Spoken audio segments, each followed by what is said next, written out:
السلام عليكم ورحمة الله وبركاته. بسم الله الرحمن الرحيم. الحمد لله رب العالمين، والصلاة والسلام على أشرف الأنبياء والمرسلين نبينا محمد وعلى آله وصحبه أجمعين. رب اشرح لي صدري ويسر لي أمري واحلل عقدة من لساني يفقه قولي. أما بعد،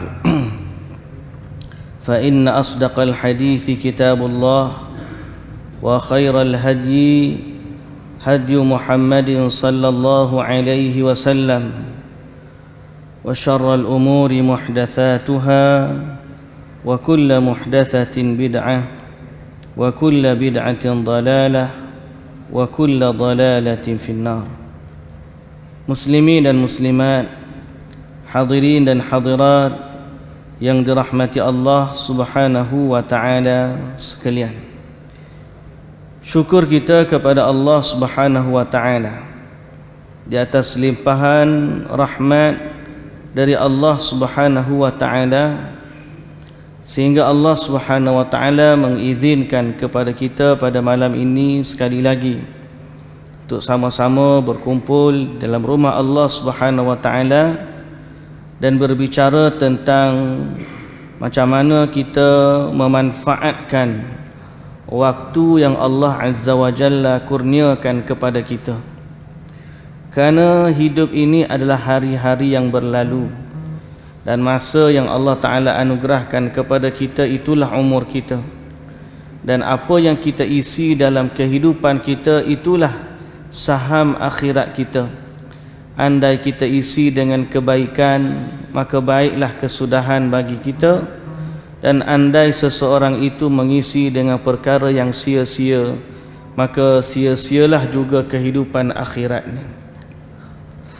Justru dalam menjalani kehidupan kita sebagai seorang Muslim, kita senantiasa peringatkan bahawa beramallah, fakullun muyassarun lima khuliqalah, kerana setiap manusia itu dipermudahkan oleh Allah pada apa yang telah dia diciptakan. Andai dia dicipta untuk syurga, Allah permudahkan dia untuk syurga, untuk amalan ahli syurga. Dan andai dia dicipta untuk neraka, Allah permudahkan bagi dia amalan ahli neraka. Wal'iyadhu billah, kita berlindung kepada Allah daripada azab api neraka, dan kita bermohon kepada Allah Azza wa Jalla agar Allah Subhanahu wa taala menempatkan kita di kalangan hamba-hambanya yang beroleh rahmat dan juga dimasukkan ke dalam syurga di akhirat sana.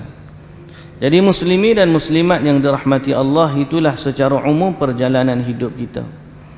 Lalu dalam menjalani kehidupan ini, Allah Ta'ala telah mewahyukan kepada kita melalui Rasulnya, iaitulah Nabi Muhammad sallallahu alaihi wasallam, mengajarkan kepada kita tata cara bagaimana beribadah kepada Allah Subhanahu wa taala. Nabi buat, kita pun buat. Nabi ajar, kita pun ikut. Nabi suruh, kita taat. Nabi larang, kita pun tak buat. Pasal apa?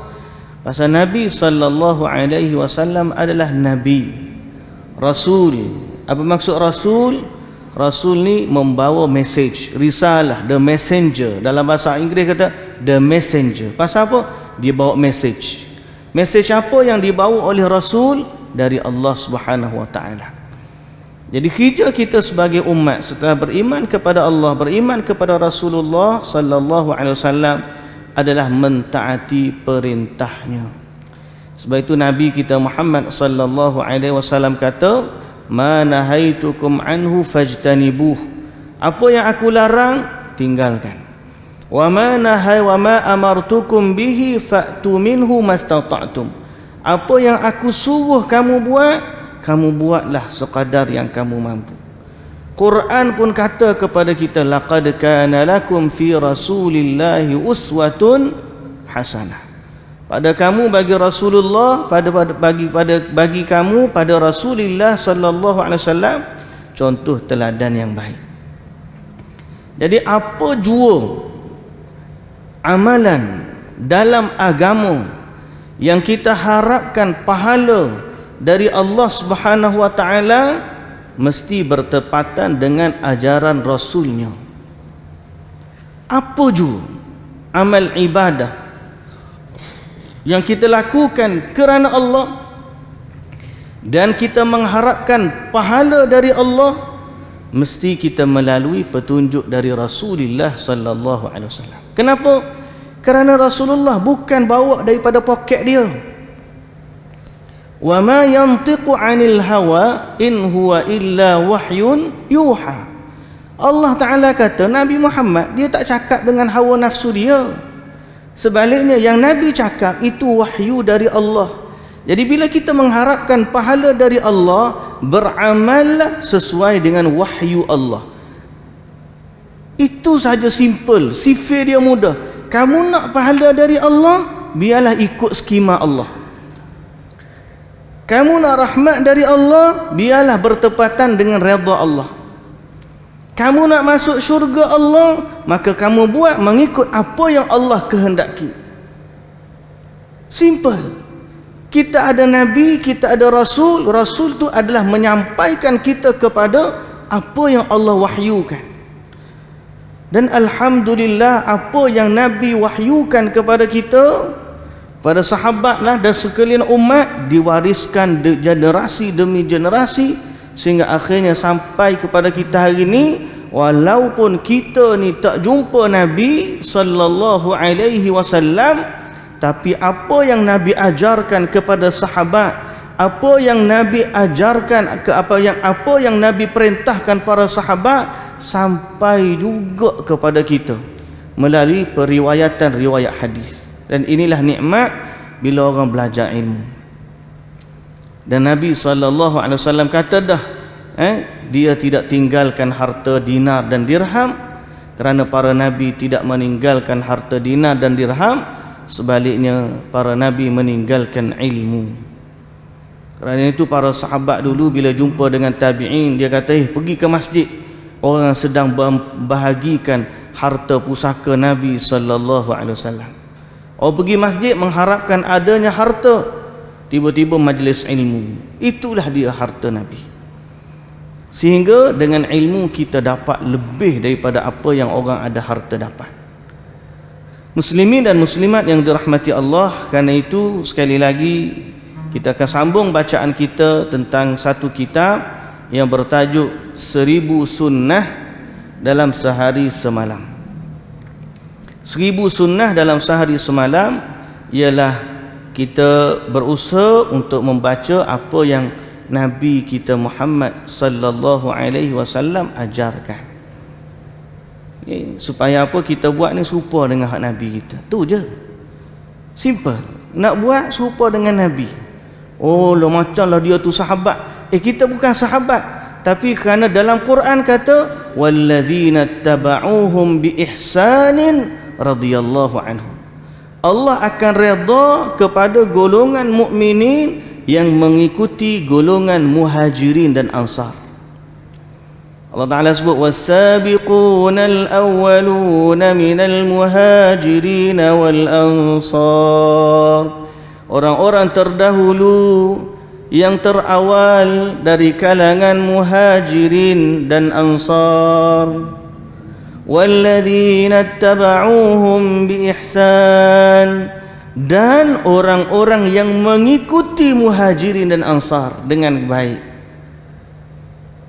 Apa ganjaran dia? Radhiyallahu anhum wa radu an. Allah redha ke atas mereka dan mereka redha kepada Allah. Lepas tu dapat apa? Wa a'adda lahum jannatin tajri tahtaha al-anhar. Dan Allah sediakan bagi mereka syurga yang mengalir di bawahnya sungai-sungai. So kita bukan sahabat, tapi kita adalah orang Islam yang mencintai para sahabat Nabi. Dan kita adalah orang Islam yang nak mengikuti jejak langkah para sahabat Nabi. Kerana apa? Kerana mereka lah yang hidup waktu Nabi sallallahu alaihi wasallam ada, dan mereka lah murid pertama Nabi sallallahu alaihi wasallam. Mereka lah orang yang paling faham agama dari kalangan umat. Kerana apa saja masalah yang ada pada para sahabat, mereka akan bertanya kepada Nabi sallallahu alaihi wasallam, dan Nabi akan jawab berdasarkan wahyu dari Allah Subhanahu wa taala. So kita bukan sahabat Nabi, tapi kita adalah orang Islam yang nak mengikut jejak langkah para sahabat. Okey? Ada masalah? Tak ada masalah. Bahkan itulah yang terbaik. Dan sahabat ni dia bagi tahu kat kita, Nabi buat macam ni, Nabi buat macam ni, Nabi buat macam ni. So kita nak buat amal seperti Nabi ajar kepada sahabat. Dan di sinilah orang panggil golongan pencinta ahli sunnah. Orang yang mengikuti sunnah, nama pun ahli sunnah wal jamaah. Ahli sunnah ni orang yang ikut sunnah Nabi.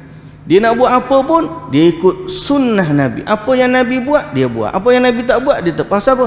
Dia ikut sunnah Nabi. Inilah sebenar-benarnya hakikat ahli sunnah wal jamaah. So, kita baca berdasarkan apa yang diriwayatkan. Tak ada orang boleh kata Nabi kan dia buat macam ni, padahal Nabi tak buat. Siapa yang berdusta macam tu, dia telah melakukan dosa yang sangat besar. Dan Nabi SAW memberi ancaman, man kadzaba alayya muta'ammidan falyatabawwa maq'adahu minan nar. Siapa yang berdusta atas Nabi sengaja, benda hak Nabi tak buat, tiba-tiba dia kata Nabi buat macam ni padahal Nabi tak buat, maka siapa yang berdusta atas Nabi secara sengaja, Nabi kata Allah atau dia telah mempersiapkan tempatnya di dalam neraka. Justru kita bila nak cari hak Nabi betul, tapi dalam masa yang sama kita kena hati-hati, carilah yang sahih, carilah yang benar daripada Nabi sallallahu alaihi wasallam. Jangan cari yang palsu, jangan cari yang tipu. Ada kadang-kadang orang ni nak ajak orang buat baik. Kita akan datang Ramadan, orang pun galakkan kita salat tarawih. Dia pun ganjar kelebihan salat tarawih malam pertama sekian. Kelebihan salat tarawih malam kedua sekian. Kelebihan salat tarawih malam ketiga sekian. Dulu ada kat kalender lagi. Tiap malam tu ada kelebihan khusus. Salat tarawih setiap malam ada kelebihan khusus. Bila kita semak, bukan kita lah, para ulama semak, rupa-rupanya mereka dapati kelebihan itu adalah kelebihan palsu yang direka-reka. Maka kita orang Islam tak boleh bersandarkan kepada kebohongan dalam bab pahala. Mesti datang daripada Nabi kita. Siapa yang berdusta atas nama Nabi atau berdusta dalam agama, maka dia sesungguhnya menempah tiket dalam neraka. Salat tarawih tu betul, tapi ada orang reka kelebihan nak galakkan orang. Dia menggalakkan orang buat pahala, tapi dia sendiri buat dosa. Ada orang mengaku, kita belajar dalam sejarah, dalam ilmu pengajian hadis, periwayat hadis palsu ni ada yang mengaku. Salah seorangnya dia reka kelebihan fadilat baca Quran setiap surah. Setiap surah ni kelebihan dia, surah ni kelebihan dia, surah ni. Padahal bukan semua surah dalam Quran ada dinyatakan fadilat dia secara khusus. Kita tahu semua pahala besar, tapi untuk setiap surah tu ada kelebihan, maka tidak ada riwayat yang jelas, yang sahih menyatakan setiap surah. Beberapa surah ya, surah Baqarah, surah Ali Imran, 3 Qul, surah Al-Mulk, surah macam-macam lah. Tapi setiap surah ada. Rupa-rupanya yang reka tu dia mengaku. Bila orang tanya, kenapa kamu reka? Dia kata, aku tengok orang tak baca Quran, jadi aku reka lah hadis tu supaya orang baca Quran. Dia niat baik, tapi dia telah mengajak orang kepada ibadat dengan melakukan dosa. Apa dia buat? Dia reka hadis palsu. Yang ni hati-hati. Jadi muslimin dan muslimat yang dirahmati Allah, insya-Allah kita akan baca berdasarkan hadis-hadis yang telah disemak oleh para ulama. Mudah-mudahan Allah Subhanahu wa taala memberkati kita semua. Baik. Pada sebelum ni kita dah bincang tentang solat sunat, solat sunat, solat rawatib, solat apa tu duha, solat qiyamul lail, solat witir. Dan hari ni kita nak sambung pada kelebihan solat sunat fajar. Solat sunat fajar ni adalah salah satu daripada solat sunat yang sangat dijaga oleh Nabi sallallahu alaihi wasallam. Sehingga Aisyah radhiyallahu anha dia berkata, kana sallallahu alaihi wasallam yusalli rak'ataini khafifataini bainal adhan wal iqamah min salatis subh. Adalah Nabi sallallahu alaihi wasallam salat 2 rakaat antara azan dan iqamah, di antara azan dan iqamah pada salat subuh. So kita panggil sebagai qabliyah subuh lah. Qabliyah subuh ni fadilat dia semua kita tahu. Nabi sallallahu alaihi wasallam berdasarkan dalam hadis yang sahih, Nabi kata rak'atal fajri khairun minad dunya wa ma fiha. 2 rakaat qabliyah subuh tu, 2 rakaat je qabliyah subuh, kelebihan dia lebih baik daripada dunia dan seisinya. Kelebihan dia. Sebab itu kita sarankan jagalah keutamaan ini. Dan permasalahan dia, kalau tiba-tiba sekarang ni antara azan dan iqamat tu cepat, sebab pak kita ni subuh dah lewat.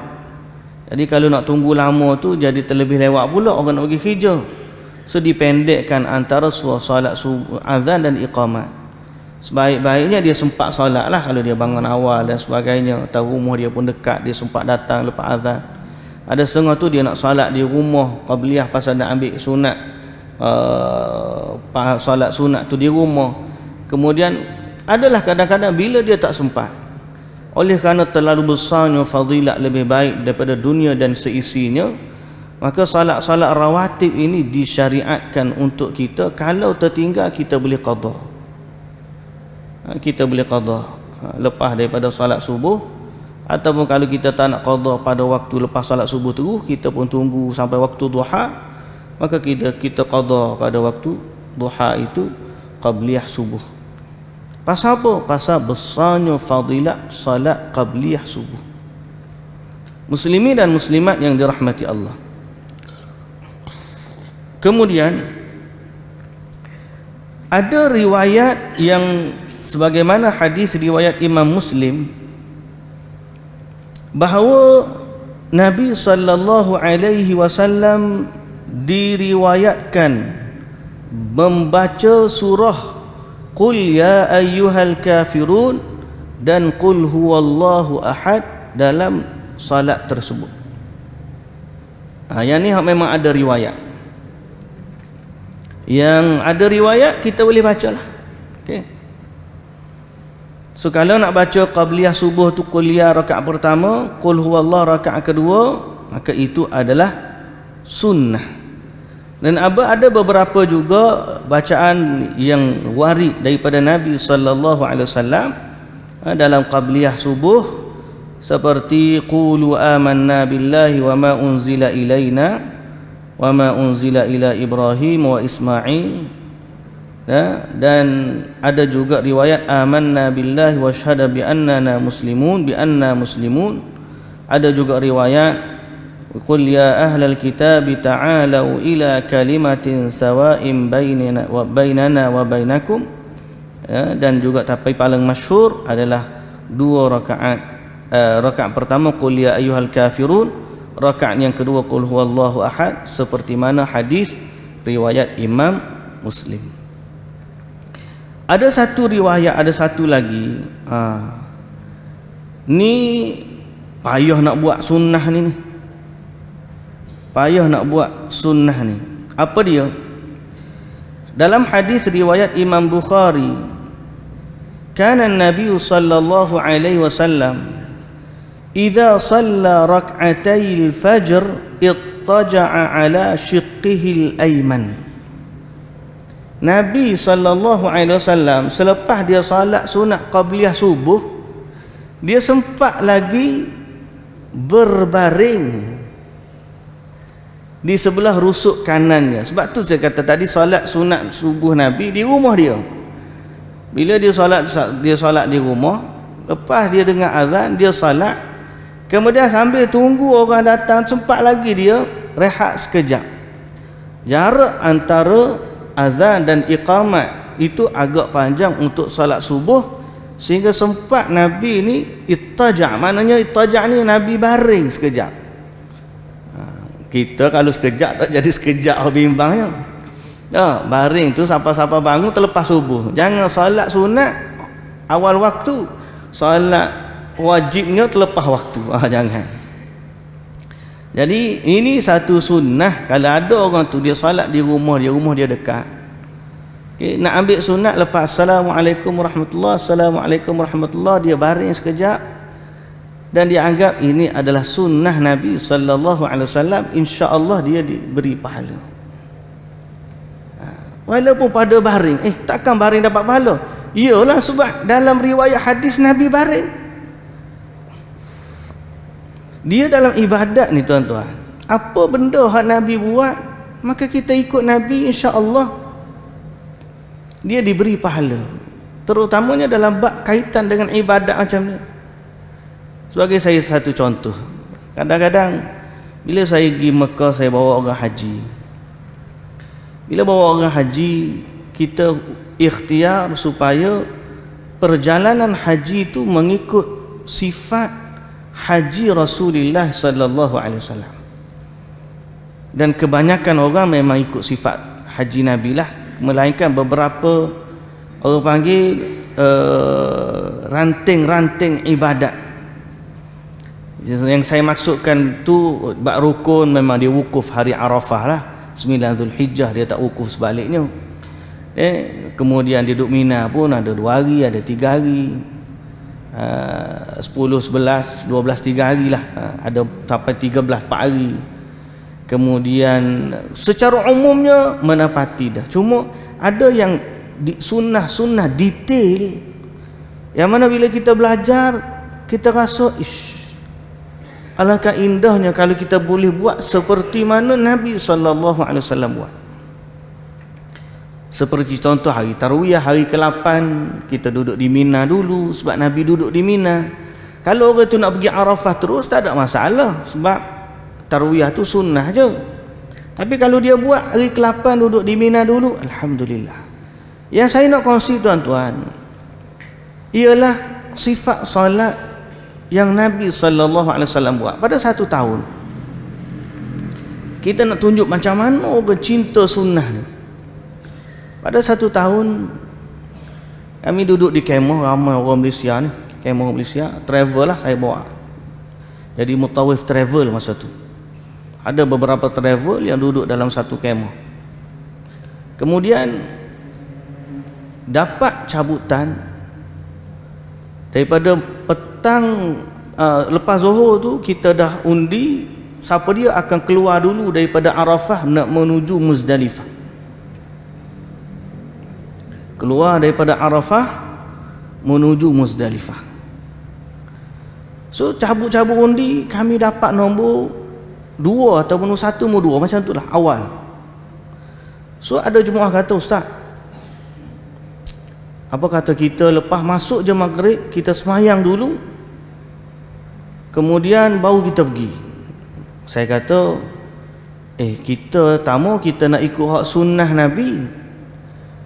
Sunnah Nabi, Nabi semayang maghrib isyak jamak takhir di Muzdalifah. Dia kata, tapi ustaz, kadang-kadang bah ni lambat, baik kita settle sini tu, air wuduk pun mudah, kemah kita pun mudah, dekat Muzdalifah kemah pun tak ada, kena cari tempat, lepas tu wuduk pun payah. Saya kata, macam inilah, kita ikhtiar yang terbaik biar kita sampai awal di Muzdalifah, dapat tempat luas, pak kita pun dapat nombor awal. So pada tahun tersebut kami pun lepas daripada tu, masuk je maghrib, kita dah siap-siap barang, kita tunggu dekat dengan tempat tunggu bas. Memang betul bas tu lambat. Jemaah-jemaah yang dulu tunggu dia turn lewat, dia solat dulu maghrib isyak, kemudian dia mari nak tunggu bas dengan kita orang. Kita tak solat lagi maghrib isyak. Jadi semua orang kat kemah tu solat maghrib isyak jamak takdim di Arafah. Hanya grup kami je yang nak solat jamak takhir di Muzdalifah. Cuma orang kata, ustaz tu lah tadi kita orang cadang ustaz, kita sembahyang jamak takdim terus. Tapi yang menariknya, masa duk tengah solat di Arafah tu ada jemaah Jepun, dia lalu. Dia kata, kamu orang ni solat apa dekat Arafah ni? Saya pun diam, tak kata apa. Sampailah bas kita orang sampai, dan kita naik bas pergi ke Muzdalifah. Cepat-cepat saya suruh cari tempat, hampa tikar, ambil wuduk, sembahyang maghrib isyak jamak takhir di Muzdalifah. Lepas daripada saya solat tu, saya pun tazkirah kepada jemaah, sekarang ni kita dah sampai di Muzdalifah dan tak ada kemah dah. Cuba kita perhatikan apa jemaah haji seluruh dunia sedang buat. Tadi kita duduk dalam kemah kita saja je tak salat jamak takdim. Orang lain semua dah salat maghrib isyak jamak takdim. Kita je tak salat jamak takdim. Kita nak salat jamak takhir di Muzdalifah. Sekarang ni kita dah sampai di Muzdalifah, kita dah salat jamak takhir. Cuba jemaah sekalian tengok, sebab Muzdalifah ni dia tak ada kemah, padang, seluas-luasnya padang. So bila tengok putih semua jemaah haji dengan ihram, berjuta-juta jemaah haji, dan mereka semua solat maghrib isyak jamak takhir di Muzdalifah. Situ solat, sini solat, sini solat, sini solat. Saya kata ke jemaah saya, sekarang ni cuba kita perhatikan, tadi waktu kita tak salat, kita asing, sebab orang lain salat, kita je tak salat. Tapi bila sampai di Muzdalifah, rupa-rupanya jemaah haji seluruh dunia salat jamak takhir. Sebab apa? Sebab inilah apa yang Nabi SAW amalkan. Sekarang ni siapa yang betul? Jemaah pun duduk diam. Kata, saya baik ustaz pesan kita macam tu tadi. Saya kata, saya bukan nak paksa, nak apa, nak payahkan urusan, tak. Tapi dalam kita beribadah, urusan ibadat kita mesti mengikuti petunjuk Nabi kita sallallahu alaihi wasallam. Sebab Nabi kita yang cakap, khudhu anni manasikakum, ambillah dariku haji kamu. Kita tak kata orang tu salat tak sah, tapi kita nak seperti mana Nabi buat, begitulah yang kita nak buat. Kemudian lepas pada malam tu pakak nak buat, ada setengah tu buat qiyamul lail di Muzdalifah. Dah lah sampai penat dah. Dia pergi bantai buat qiyamul lail, zikir munajat dekat Muzdalifah. Saya pesan ke jemaah, tidur, kita tidur. Tidur lebih baik daripada qiyamul lail. Dia pun pelik pula, ustaz takkanlah tidur lebih baik daripada qiyamul lail. Saya pun kata kepada dia, tahu tak, waktu Nabi SAW buat haji, bila sampai di Muzdalifah jamak takhir, Nabi salat maghrib dan isyak jamak takhir di Muzdalifah. Lepas daripada tu Nabi buat apa? Jawapan dia, Nabi tidur. Jadi tidur lebih menepati ibadatnya Nabi. Pasal apa? Esok kita nak pergi melontar, lagi penat. Nabi ni mencontohkan tata cara ibadat yang paling baik. Dia kata, takkanlah ustaz kita tidur lebih baik daripada zikir. Jawapan dia, apa yang Nabi buat itulah yang terbaik. Saya pesan kepada tidur. Pasal apa? Kita ambil masa, kita rehat, kerana itu lebih sesuai dengan apa yang diajarkan oleh baginda Nabi sallallahu alaihi wasallam. Jadi beginilah cara kita beragama. Ahli sunnah dia akan tengok apa yang Nabi sallallahu alaihi wasallam buat. Walaupun pada baring, walaupun pada tidur. Salat subuh tadi, qabliyah subuh, Nabi ada baring. Kita berkata, aku nak baring sekejap nak ambil sunnah. InsyaAllah dia diberi pahala. Tapi dengan syarat jangan tidur terus ha? Kalau kita tidur terus memang tidak sunnah. Nah, atau terlepas waktu nanya. Baik, muslimin dan muslimat yang dirahmati Allah Subhanahu wa taala, sehingga penulis kita kata apa? Fa indama tusalli rak'atay al-fajr fi baitika hawil an tattaji'a ba'daha walau limuddah daqa'iq hatta tusiba sunnah. Ketika mana kamu salat 2 rakaat qabliyah subuh di rumahmu, maka kalau mampu baringlah sekejap beberapa waktu di sebelah rusuk kanan, kerana nak ambil sunnah dari Nabi sallallahu alaihi wasallam. Tapi di masjid jangan baring ah. Di masjid tak boleh nak buat macam tu kan. Apa baring di masjid peliklah pula ya. Baik, muslimin dan muslimat yang dirahmati Allah Subhanahu wa taala sekalian. Seterusnya antara sunnah yang ada ialah anna Nabi sallallahu alaihi wasallam kana idza shalla al-fajr jalasa fi musallahu hatta tatlu'a asy-syamsi hasna. Adalah Nabi sallallahu alaihi wasallam apabila selesai salat subuh, baginda akan duduk di tempat salatnya sehinggalah terbitnya matahari. Ini sunnah Nabi sallallahu alaihi wasallam. Bila dia duduk di salat subuh di masjid, dia tunggu lepas subuh sampailah terbitnya matahari. Okey, terbitnya matahari, dan dia salat 2 rakaat pula selepas daripada tu, yang kita panggil sebagai isyraq ataupun salat duha di awal waktu. Okey.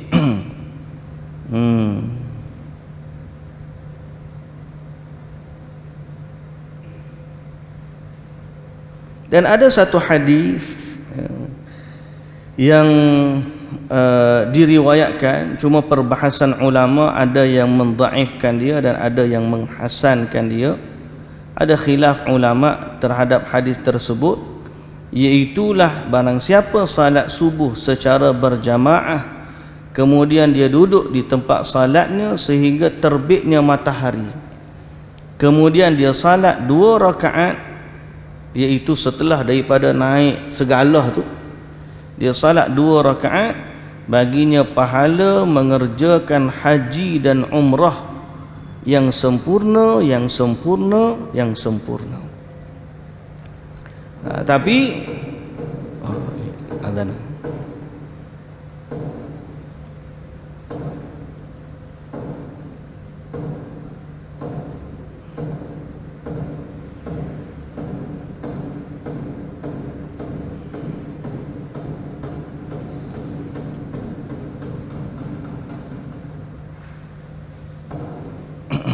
Allahu Akbar, Allahu Akbar, Allahu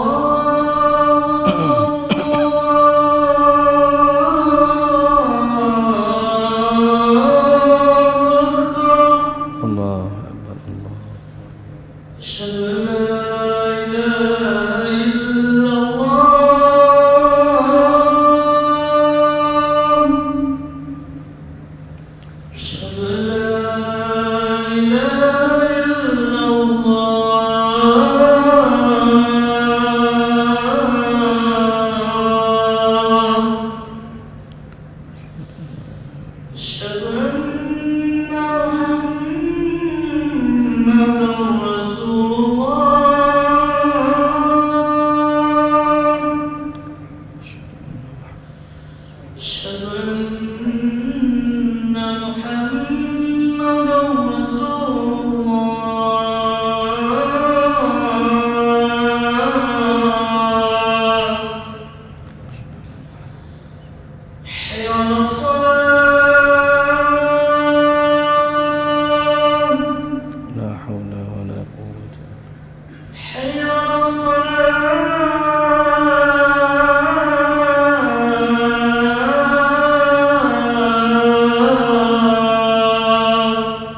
Allahu Akbar, Allah.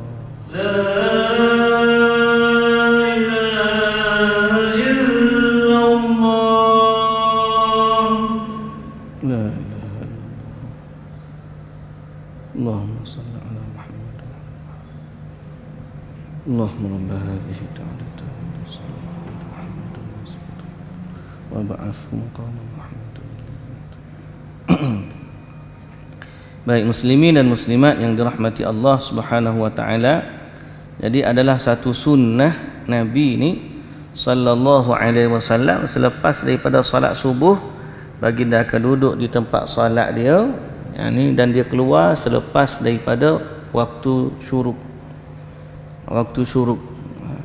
Sebab tu kalau muslimin dan muslimat perhati, kenapa hari sekarang ni kita lewatkan kuliah subuh kita tu sampai 7.40.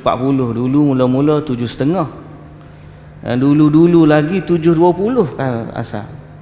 Dulu saya kalau kuliah subuh tidak sinilah, tempat lain, kita semaya sampai 7.20 kita berhenti. Kemudian pasal apa 7.20? Pasal masa tu syuruk terbit matahari 7.05. Kemudian syuruk dia berganjak pula sampai 7.20, 7 suku. Kita pun habis kuliah subuh kita 7.30. Sekarang ni 7.20 berapa syuruk lah ni? 7.19. 7.19. Dah awal dah. Dulu sampai 7.26, 7.25. Jadi maknanya kenapa kita lewatkan? Supaya kita nak habis dia solat subuh tu, solat kuliah subuh, kita boleh solat isyraq ataupun solat duha terus lepas daripada tu. Itu tujuan kita. Sebab tu saya galakkan mana-mana orang, kalau dia ada waktulah lepas daripada subuh, tunggulah sekejap.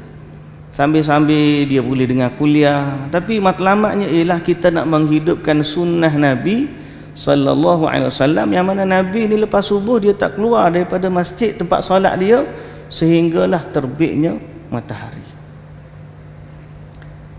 Kenapa kita buat macam tu? Sebab sunnah. Kita mencintai apa yang Nabi sallallahu alaihi wasallam buat. Melainkan kalau kita ada kerja, memang kita kena keluar awal, ada kerja, nak pergi hantar anak sekolah, nak pergi jabat, nak macam-macam lah. Yang tu, kalaulah yang keluar tu lebih utama, lebih wajib, maka kita mengharap pahala pada yang wajib itu. Kita nak cari rezeki, kena pukul 8 kena ada di office dah. Mencari rezeki yang halal untuk keluarga itu wajib. Maka kita keluar mengharapkan pahala pada yang wajib lebih utama daripada yang sunat.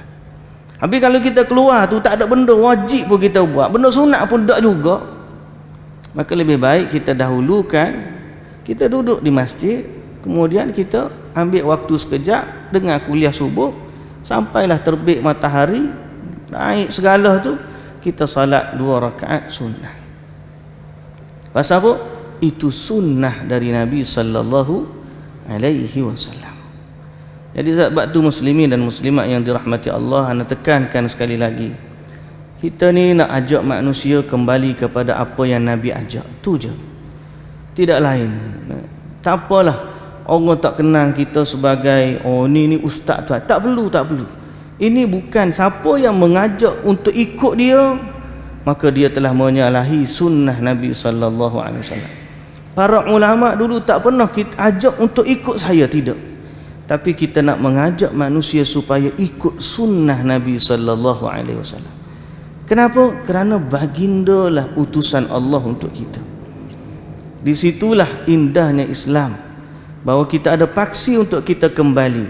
Allah Subhanahu wa taala kata, fa in tanaza'tum fi syai'in farudduhu ila Allah war rasul.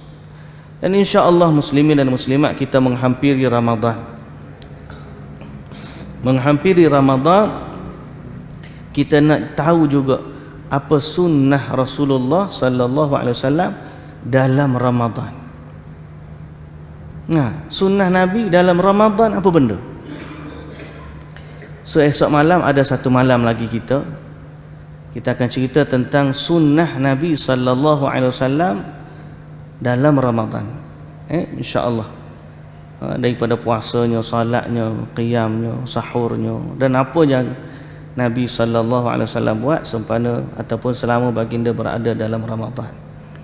Mudah-mudahan Ramadan yang berlalu kita isi dengan ibadat sesuai dengan apa yang Nabi sallallahu alaihi wasallam buat, kerana keyakinan kita bahawa apa yang Nabi sallallahu alaihi wasallam buat adalah yang terbaik dan tidak ada yang lebih baik daripada apa yang diajar oleh Nabi kita Muhammad sallallahu alaihi wasallam. Tidak ada yang lebih baik daripada hak Nabi. Kalau ada orang rasa dia lebih baik daripada Nabi, dia sudah ditimpa fitnah. Apa fitnahnya? Fitnah dia anggap dia lebih baik daripada Nabi. Mustahil ada orang lebih baik daripada Nabi. Sebab tu Allah Ta'ala kata, فَلْيَحْذَرِ الَّذِينَ يُخَالِفُونَ عَنْ أَمْرِهِ أَنْ تُصِيبَهُمْ فِتْنَةٌ أَوْ يُصِيبَهُمْ عَذَابٌ أَلِيمٌ. Maka hendaklah orang-orang yang menyelisihi Nabi itu takut. Takut apa? Takut mereka ditimpa fitnah ataupun ditimpa dengan azab yang pedih. Kita kena takut.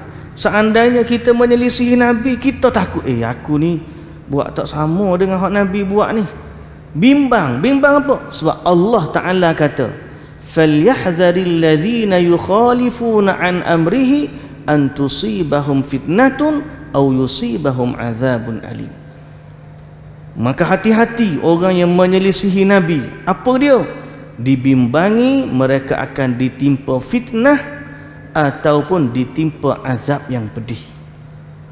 Dan Nabi sallallahu alaihi wasallam ingatkan, binasanya umat-umat terdahulu adalah kerana mereka banyak persoalan pada sunnah Nabi mereka dan banyaknya perselisihan mereka dengan ajaran Nabi-Nabi mereka. So kita sebagai umat Islam, kita sayang, kita taat dan kita patuh dan kita nak ikut ajaran Nabi kita Muhammad sallallahu alaihi wasallam. Mudah-mudahan Allah permudahkan. Subhanakallahumma wa bihamdika asyhadu an la ilaha illa anta astaghfiruka wa atubu ilaik. Aqulu qawli hadza wa astaghfirullahal azim li wa lakum. Wassalamu alaikum warahmatullahi wabarakatuh.